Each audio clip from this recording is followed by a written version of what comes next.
Right then, this is a quick walk around video for an absolutely stunning CRV. This is a 2-litre black edition automatic.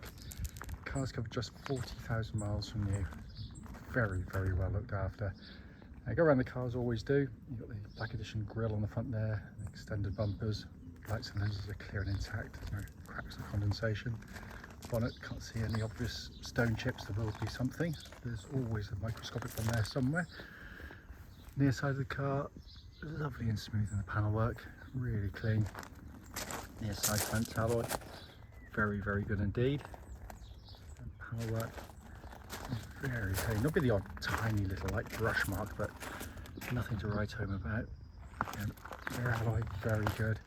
One of my favourite angles is the rear 3/4 angle on these. It's just really lovely, especially with the side steps. Then you've got the extended rear bumper, a level spoiler, and all very clean on the back. Offside, driver's side, again, lovely and smooth in the panels, really, really clean. Side rear alloy, lovely and clean as well. And then the panel works absolutely lovely. The only alloy that's got any marks on this is the driver's one. It's normally the near side one, but it has got a few. But the whole point of the video is to show what I can and where I can. But in all honesty, for a car that's nearly 9 years old, it's in fantastic condition. Coming to the back of the car, absolutely enormous boots, very well finished. Nice to see the load liner in there, which obviously protected the carpeted area underneath. Coming to the back of the car now, and the seats are normally, but by the way, this video has a habit of making the seats look sort of almost pinky in the middle. They're not, they're black. I don't know why my video does that, but there we are. But it's been kept very well. The fabric's in really good condition. Coming to the front now, driver's side, or passenger side rather. Passenger seat again, absolutely fantastic condition. Finally come on the driver's side, the sun's decided to come out, which is lovely, but unfortunately horrible for videos. Driver's seat again, lovely, and it isn't pink, as I said, it genuinely is black, so try and ignore that where you can. So we're inside the car now.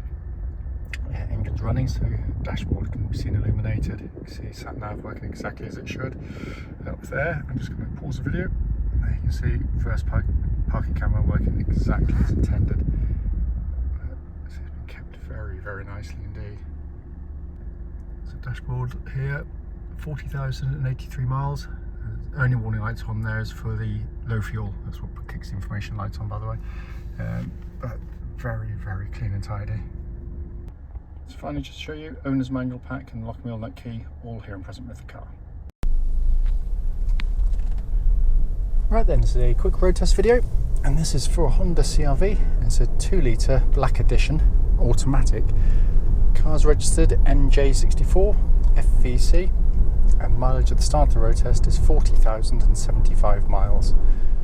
The reason for all of our videos, and as I always say, especially this road test section, is to ensure that if anyone's online looking at any of our cars, they get to see the car actually advertised in operation. And the reason we feel it's important is simply because, like lots of people, we've been to see cars which have looked absolutely fine in photographs or description, but only get there and find out there's an obvious fault that shows up when you drive the car. Also done on these very quiet country roads in this beautiful part of Gloucestershire. This actually forms part of the road test route we take our customers on. So the hope is then it'll be representative of what you'd feel yourself should you be offered a test drive in the car. So coming to the car, very well looked after car. These are lovely, lovely cars. Engine starts instantly and settles to completely smooth, even idle. I always say, and I mean it, the Honda build the best 4-cylinder engines in the world for lots of reasons. And it's not just because they are the toughest and most reliable engines in their class, which they no doubt are, but also because it's just such a lovely engine to use day in, day out. It's smooth, quiet, tractable. It's got a lovely, sweet engine note, so when you put your foot down, it's got that lovely sort of almost like sewing machine smoothness to it. It hasn't got any coarseness that you get with so many other cars. It's a lovely, lovely engine. There are no warning lights on the dashboard, by the way, relating to the engine or any other part of the car. And temperature gauge is running at a third, which is exactly where it's meant to be on a Honda car. Engine then feeds them into the auto gearbox. the ratios obviously Honda have chosen to extract the best out of the car, both in terms of fuel economy and performance, a sort of compromise between the two. Gear shifts on the move are very slick. Honda always build a very good gearbox in that sense, and also very, very robust indeed, very reliable.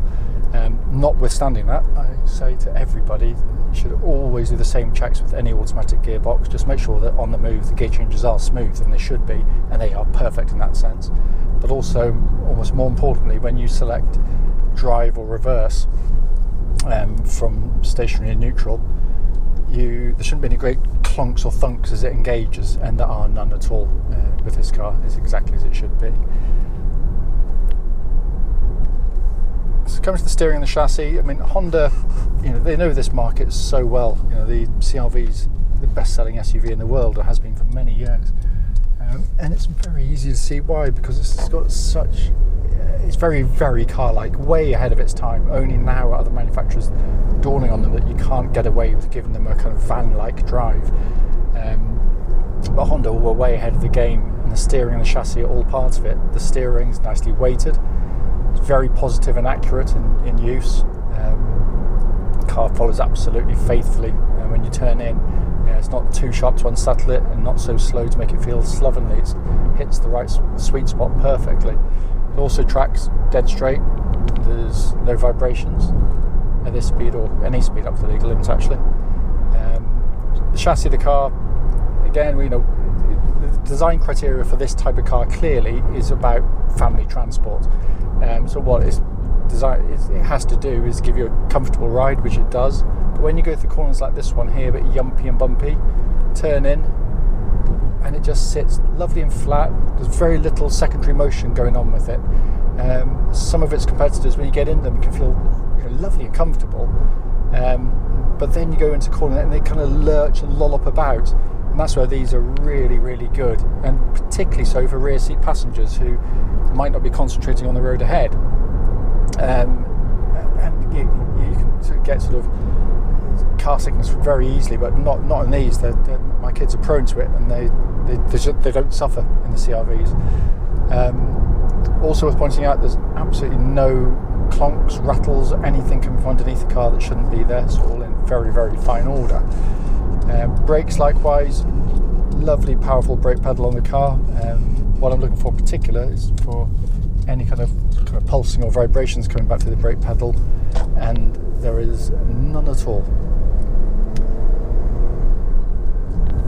When coming inside the car, what videos can't get across, and never can of course, is just how well built a car is.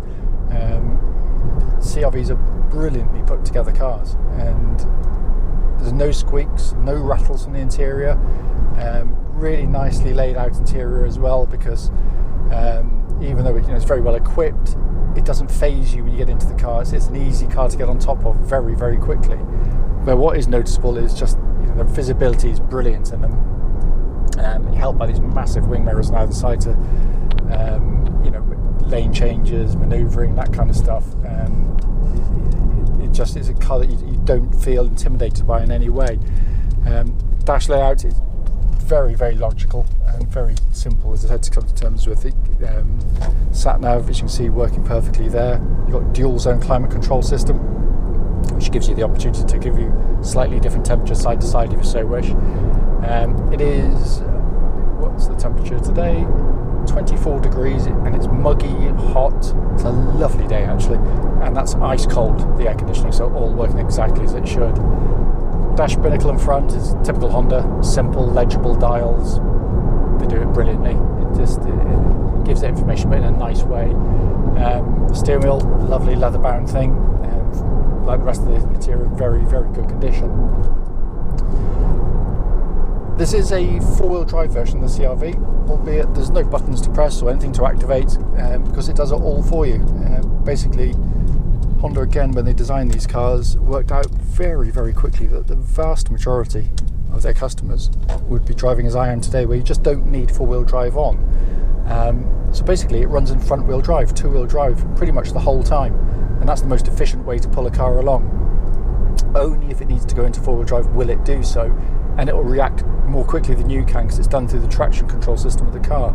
So if you were to put your foot down on, you know, sort of snow, mud, ice, whatever, it senses the front wheels start to lose grip, instantly and seamlessly brings in the rear wheels to give you four-wheel drive, and deactivates it relatively quickly as well. And it is a brilliant system. As I say in every video, you know, we tow a caravan with our CR-V and we've never come close to getting stuck with it. It's a really tough system.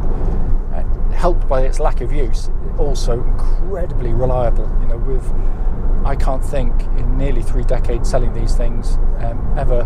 Sorry, it's good to go that way. Ever putting a spanner on one in terms of the four-wheel drive system. They are tough indeed. Also, because it's not on the whole time, you're going to get through your tyres less quickly than if permanent four-wheel drive cars, and you use less fuel as a consequence as well. So, but this is a wonderful car. Drives absolutely perfectly. Can't fault it. If you've got any questions, don't hesitate to give us a call.